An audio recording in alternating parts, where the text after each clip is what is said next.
राधे राधे महाराज जी। महाराज जी, आत्मज्ञान आत्म साक्षात्कार क्या है? आत्म साक्षात्कार के बाद भी जीव क्या इस संसार में मोह माया में फंस सकता है? अगर हाँ तो क्यों?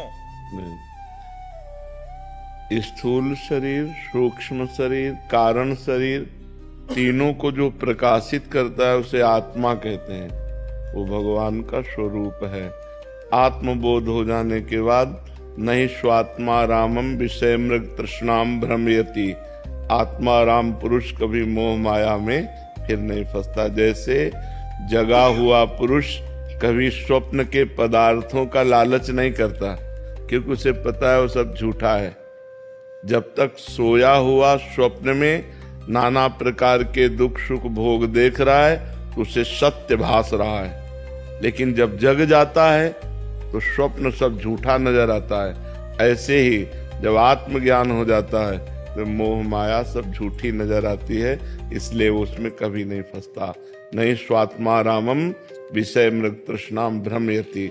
आत्मज्ञान बहुत कठिन है, क्योंकि हम शरीर में फंसे हुए हैं। तो हम अपने को स्त्री मानते हैं, अपने को पुरुष मानते हैं।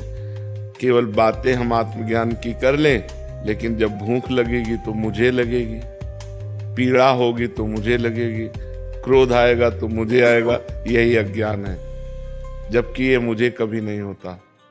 मैं इससे बिल्कुल निर्लिप्त निर्विकार हूं। पर शरीर में आने के कारण, शरीर में अहम होने के कारण, शरीर में ममता होने के कारण ये सारे विकार मुझ में है ऐसा भासता है नहीं। यही ज्ञान हो जाए तो बात बन जाए। इसी ज्ञान प्राप्ति के लिए सतमार्ग है, अध्यात्म मार्ग है। खूब भगवान का नाम जप करो, शास्त्रों का स्वाध्याय करो, संतों का संग करो, परोपकार करो, ज्ञान हो जाएगा। अगर ये सब नहीं है तो फिर गंदी बातें करने वाला, गंदे आचरण करने वाला, वो ज्ञान की बातें भले बघार ले, लेकिन उसके जीवन में कभी आत्मबोध नहीं होगा, आत्मानंद का अनुभव नहीं होगा। आत्मानंद का अनुभव नहीं होगा तो विषयानंद में ही भ्रमण करेगा वो। इसलिए आत्मा राम पुरुष कभी माया में भ्रमित नहीं होता।